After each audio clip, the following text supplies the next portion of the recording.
உறவுகள் அனைவருக்கும் அன்பான வணக்கங்கள். மகாநதியை பொறுத்த வரைக்கும் இப்போ விஜய் வந்துட்டார் அப்படிங்கிறதுக்காக ஒவ்வொன்றும் அவருக்கு பார்த்து பார்த்து செய்யணும் அப்படிங்கிறதுக்காக குமரனுக்கு வந்து எங்கே மரியாதை இல்லாமல் போகுதோ அப்படிங்கிறத ஒவ்வொரு இடத்துலையுமே கங்கா ஃபீல் பண்ணுறாங்க. ஸோ இது யார் யாரெல்லாம் கவனிச்சிங்க அப்படிங்கிறவங்க மறக்காமல் நம்மளோட சேனலையும் சப்ஸ்கிரைப் பண்ணிக்கோங்க. வீடியோக்கு சின்னதாக லைக் மட்டும் கொடுங்க. ஸோ இப்போ கதைப்படி பார்த்தோம் அப்படின்னா அவங்க எல்லாருமே உட்காந்து பேசிகிட்டு இருக்கும்போது சொல்கிறாங்க, இன்ஃபேக்ட் நிவின் தான் ஃபஸ்ட்டு காவேரியை வந்துட்டு ஹாஸ்பிட்டலுக்கு கூட்டிகிட்டு போனார் அப்படின்னு சொல்லும்போது, இவ்வளோ நேரம் நல்ல பொண்ணு மாதிரி என்னை மன்னிச்சிருங்க மாமா, நான் தெரியாமல் பேசிட்டேன், என் புத்தி வந்துட்டு ரொம்ப கேவலமான புத்தி அப்படியெல்லாம் பேசின பொண்ணு யமுனா திடீர்னு திரும்பவும் யோசிச்சுட்டு நிவினை பார்க்குறாங்க. ஃபஸ்ட்டு நிவின் தான் கூட்டிகிட்டு போனாரா? எதுக்காக இவர் கூட்டிகிட்டு போனார்? அப்போ விஜயை வந்துட்டு காவேரி ஏமாத்துறாளா? இவர் குழந்தை தானா அது அப்படிங்கிற மாதிரி திரும்பவும் அவங்க மண்டைக்குள்ளார ஓட ஆரம்பிக்குது. ஸோ இதை வந்துட்டு அப்போவே நிவின் கவனிச்சிடுறாரு. திரும்பவும் இந்த புத்தியை ஆரம்பிச்சிட்டால அப்படிங்கிற மாதிரி அவர் யோசிக்கிறாரு. இவ இப்படி தான் அப்படிங்கிறதையும் தெரிஞ்சுக்கிறாரு. ஸோ அடுத்ததாக எல்லாருமே உட்காந்துட்டு ட்ரிங்க்ஸ் பார்ட்டி மாதிரி அரேஞ்ச் பண்ணி எல்லாமே உட்காந்துருக்காங்க. யாருன்னா குமரன், நிவின், அப்புறம் விஜய் 3 பேருமே உட்காந்து பேசிகிட்டு இருக்காங்க.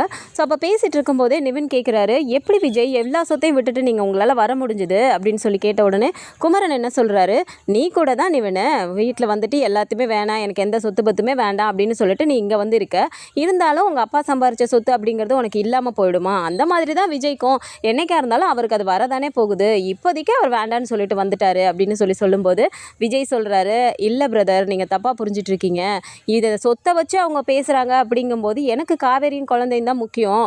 காவேரி என் கூட இருந்தால் நான் எவ்வளோ வேணாலும் என்னால் சம்பாதிக்க முடியும்.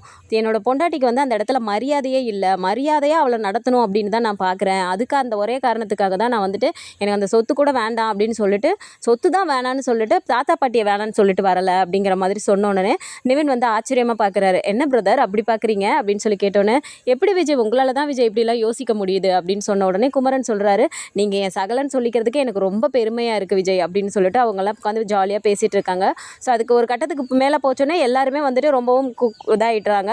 ஸோ உள்ளார உட்காந்து எல்லாத்தையுமே சாரதா பார்த்துட்டு இருந்துட்டு இவங்க சொல்கிறாங்க, என்னடி இந்த தம்பி இப்படி தான் குடிச்சிட்டே இருக்குமா அப்படின்னு சொல்லி கேட்கும்போது, அம்மா அப்படிலாம் இல்லைம்மா, என்னைக்காவது ஒரு நாள் தாம்மா குடிப்பார் அப்படின்னு சொல்கிறதுக்கு, என்னமோடி நீ உன் கட்டுப்பாட்டில் வச்சுக்கிட்டு சொல் பேச்சு கேட்குற மாதிரி வச்சுக்கிட்டா போதும் தான், எனக்கு அதுவே போதும் அப்படிங்கிற மாதிரி சொல்கிறாங்க. சரி விடுமா, ரொம்ப நாள் கழிச்சு எல்லோரும் இருக்காங்க, சந்தோஷமாக தானே இருக்காங்க, விடுமா அப்படிங்கிற மாதிரி பண்ணிடுறாங்க. ஸோ அதுக்கப்புறமா என்ன ஆகுதுன்னா, எல்லோரும் அவங்கவுங்க படுக்க போகிறதுக்காக ரெடி ஆகிட்டு இருக்காங்க. ஸோ கங்கா வந்துட்டு அவங்க ரூமில் இருக்கும்போது சாரதா வேக வேகமாக வராங்க, பால் எடுத்துகிட்டு வந்துட்டு காவேரிக்கு தனியாக கொடுத்துட்டு கங்காவுக்கு கொடுத்துட்டு என்ன சொல்கிறாங்கன்னா, கங்கா இது எல்லாத்தையுமே பெட்டு இது கவரு தலைவாணி கவர் எல்லாத்தையும் மாற்றிடுடி அப்படின்னோடனே, ஏமா 2 நாள் முன்னாடி தானேம்மா மாற்றினேன் அப்படிங்கிறாங்க. இல்லடி அந்த ரூமில் காற்று ஒழுங்காக வராது, இந்த ரூமில் அவங்கள இருக்க சொல்லிக்கலாண்டி, நீங்கள் கூட அந்த ரூமுக்கு போய்க்கோங்க அப்படின்னோடனே கங்காவுக்கு கோவம் வந்துடுது. ஏன்னா மதியானம் சாப்பிடும் போதுமே கூட அவங்க பசிக்குதுன்னு ஏற்கனவே சொல்லிட்டாங்க, நீ இவ்வளோ இது செஞ்சு வச்சுருக்கதை பார்த்தோன்னே எனக்கு ரொம்ப பசிக்குதுமா அப்படின்னு. ரெண்டாவது அவங்களுக்கு குழந்தை உருவாகிருக்குன்னு தெரிஞ்ச நாளில் இருந்தே அவங்கள வந்துட்டு பசிக்க விடாமல் ஒன்றா கொடுத்துக்கிட்டே இருந்தாங்க. உடம்புக்கு நல்லதுடி, இதை சாப்பிட்றி அதை சாப்பிட்றின்னு அவங்க வேணான்னு சொல்ல கொடுத்தவங்க, இப்போ அவங்க பசிக்குதுன்னு சொல்லியும் எல்லாரும் சாப்பிட உட்காந்து அந்த பையன் கீழே உட்காந்து சாப்பிட்றது எனக்கு கஷ்டமாக இருக்குது, இதில் காலை சுருக்கிக்கிட்டே இடிச்சிக்கிட்டு உட்கார்றதா, நம்ம அப்புறமா சாப்பிட்டுக்கலாம் அப்படின்னு சொல்லிடுறாங்க. அப்போவே அவங்க ஒரு மாதிரி யோசிக்கிறாங்க. இப்போ ரெண்டாவதாக வந்துட்டு அவங்களுக்கு இந்த ரூமை கொடுத்துரு அப்படிங்கிற மாதிரி வந்து பேசணுன்னே இவங்களுக்கு ரொம்பவும் கோவமாகுது. ஸோ இவங்க என்ன யோசிக்கிறாங்க அப்படின்னா, அப்போ ஏன் புருஷன் மட்டும் என்ன அவ்வளோ இலக்காரமாக போயிட்டாரா, அவரை மட்டும் கொண்டுட்டு வந்து இங்கே இந்த ஃபேனில் உட்கார படுக்க வைக்கணும் அப்படிங்கிற மாதிரி அம்மா பேசுது அப்படிங்கிற மாதிரி கொஞ்சம் கோவத்தில் தான் நின்றுட்டு இருக்காங்க. திரும்ப எல்லாருமே வெளியிலேருந்து அவங்க 3 பேருமே எல்லாத்தையும் முடிச்சுட்டு உள்ளார வராங்க. ஸோ வரும்போதுமே அப்படியே ஒரு மாதிரி ஆடிக்கிட்டே வராங்க. பார்த்தோன்னே இவங்க எல்லாருமே இப்படி மாதிரி பார்க்குறாங்க. உள்ளார வந்ததுமே நாங்கள் படுக்க போகிறோம் அப்படின்னு சொன்னோடனே, தம்பி இந்த ரூமுக்கு கூட்டிகிட்டு போடி, நீ இந்த ரூமில் போய் படுடி அப்படின்னு. எதுக்குமா, நாங்கள் அங்கேயே போய் படுத்துக்கிறோம் அப்படின்னு சொன்ன உடனே இப்போ விஜய் என்ன சொல்கிறாரு, ஐயோ அதெல்லாம் வேணாம் அத்தை, எங்களுக்கு வந்துட்டு நாங்கள் அந்த போர்ஷன் இருக்கே அதையே மறந்துட்டீங்களா நீங்கள், நாங்கள் எங்கள் போர்ஷனுக்கே போகிறோம் அப்படின்னு சொல்கிறாரு. இல்லை தம்பி வேணாம், அங்கே அப்பளம் அது இதுன்னு சொல்லி அடுக்கி போட்டு தூசிந்ததாக இருக்குது, அங்கே வேணாம் தம்பி அப்படிங்கிறாங்க. அத்தை அது எங்களுக்கு பழகி போன ரூம் தானே, அதனால ஒன்றும் இல்லை விடுங்க அப்படின்னு சொல்கிறாரு. உடனே குமரன் என்ன சொல்கிறாரு, வேணாம் விஜய், நீங்கள் இன்றைக்கி எங்கள் ரூமில் படுத்துக்கோங்க, நாளைக்கு வந்துட்டு ஒரு கட்டில் பெட்டு எல்லாமே வாங்கிட்டு அங்கே அரேஞ்ச் பண்ணிக்கலாம் அப்படின்னு சொல்கிறாங்க. ஸோ இதை பார்க்கும்போது கங்காவுக்கு ரொம்பவும் கோவம் வருது. நம்ம ஹால்லே படுத்துக்கலாம் அப்படிங்கிற மாதிரி அவங்க சொல்கிறாங்க. இருந்தாலும் விஜய் அதுக்கெலாம் ஒத்துக்கல. ஸோ அவங்களுக்கு வந்து ஒரு மாதிரி இருக்குது. ஆனாலும் விஜய் வந்து ஒரு சாதாரணமான லைஃப்பை தான் இப்போதைக்கு வாழணும் அப்படிங்கிற முடிவில் தான் வந்திருக்காரு. இருந்தாலும் சாரதாக்கு வந்துட்டு மனசு ஒத்துக்கல. அப்படி இருந்த பையனை திரும்பவும் நம்மளால் கஷ்டப்படுத்தக்கூடாதுங்கிற மாதிரி இவங்க யோசிக்கிறாங்க. ஆனால் இதை பார்க்குறதுக்கு கங்காவுக்கு வந்துட்டு ஒரு மாதிரி இருக்கா. இதை குமரனும் பெருசாகவே எடுத்துக்கல அப்படின்னாலும் இப்போ கங்காவுக்கும் காவேரிக்கும் இடையில தான் வந்துட்டு ஓம் புருஷன் பெருசா ஏன் புருஷன் பெருசா அப்படிங்கிற மாதிரியான அந்த இது வரப்போகுது.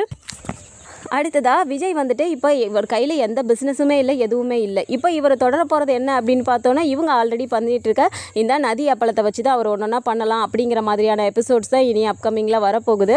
ஸோ ஏற்கனவே வந்துட்டு அவர் தான் அதுக்கு பிராண்ட் அம்பாசிடர் அப்படிங்கிற மாதிரி ஃபோட்டோஸ்லாம் எடுத்து போஸ்டர் எல்லாமே ஒட்டியிருந்தாங்க. ஸோ இனிமேல் வந்து இதில் அவர் வந்துட்டு ஒவ்வொன்றா இம்ப்ரூவ் பண்ணி அந்த பிஸ்னஸ் டெவலப் பண்ணி ஒரு ஆளாக வரப்போகிறாரு. ஸோ இந்த விஷயம் எல்லாமே வந்துட்டு இன்னும் அந்த பசுபதிக்காக இருக்கட்டும், ராகினி, அஜய் இவங்க எல்லாத்துக்குமே வந்துட்டு நேரம் தெரிஞ்சிருக்கும் விஷயம். ஸோ அவங்க எல்லாமே வந்து இன்ன வரைக்குமே எந்த மூவ் பண்ணாமல் இருக்காங்க. ஸோ திடீர்னு வந்து பசுபதி இறங்கி வீட்டில் போய் அங்கே பிரச்சனை பண்ண போகிறாரு. அந்த டைம் திரும்பவும் விஜய் அங்கே போய் அங்கே தாத்தா பாட்டிக்கு சப்போர்ட்டாக தான் போய் பேச போகிறாரு. ஸோ அந்த டைமில் தான் அஜயோட அப்பாவுக்கு ஆச்சரியமாக இருக்கும், என்ன எதுவுமே வேணான்னு சொல்லிட்டு போனவன் இப்போ திடீர்னு வந்து நிற்கிறானே அப்படிங்கும்போது. ஸோ விஜய் என்ன சொல்ல போகிறாருன்னா, நான் வந்துட்டு சொத்தை தான் வேணான்னு சொல்லிட்டு போனேன், என் தாத்தா பாட்டியை வேணான்னு சொல்லிட்டு போகல, அவங்கள கஷ்டப்படுத்துகிற மாதிரி ஒரு சுச்சுவேஷனை நான் கண்டிப்பாக வந்து நிற்பேன். என்ன பசுபதி, என்கிட்ட நீ அடி வாங்கினதெல்லாம் இன்னும் உனக்கு மறக்கலையா? இதே இடத்துல காவேரி நீ கூட்டிகிட்டு வந்து அவங்கள அசிங்கப்படுத்தினப்பே, காவேரி எனக்கு யாரோன்னு இருந்தப்பயே நீ இந்த வீட்டுக்கு கூட்டு வந்து அசிங்கப்படுத்தினப்பயே நான் உன்னை வச்சு சாத்துனேன். இப்போ அவளோட என்னோட ஒய்ஃபை. ஸோ அப்படி இருக்கும்போதே நீ திரும்ப திரும்ப இந்த விளையாட்டுலாம் விளையாண்டுட்டு இருந்த அப்படின்னா பார்த்துட்டு சும்மா இருப்பேன்னு நினச்சிட்டு இருக்கியா? உனக்கு இவ்வளோதான் மரியாதை அப்படிங்கிற மாதிரி விஜய் திரும்ப பேசுகிறாரு. கூடவே குமரன், நிவின் எல்லாருமே இருக்காங்க அப்படிங்கிறனால, என்ன சகலங்க எல்லாரும் ஒன்று சேர்ந்துட்டு என்ன இது பண்ணுறீங்களா? என்னைக்கா இருந்தாலும் பசுபதியோட ஆட்டம் இதாகாது அப்படிங்கிற மாதிரி பேசுகிறாரு. நிறுத்து அப்படின்னு சொல்லிட்டு நிவினும் பேசுகிறாரு. ஸோ இதை பற்றி நம்ம ஒரு அப்டேட் தெரிஞ்சுக்கிறதுக்கு நம்மளோட சேனலையும் சப்ஸ்கிரைப் பண்ணிக்கோங்க. வீடியோ பிடிச்சிருக்கு அப்படின்னா சின்னதாக லைக் மட்டும் கொடுங்க. தேங்க்ஸ் ஃபார் வாட்சிங்.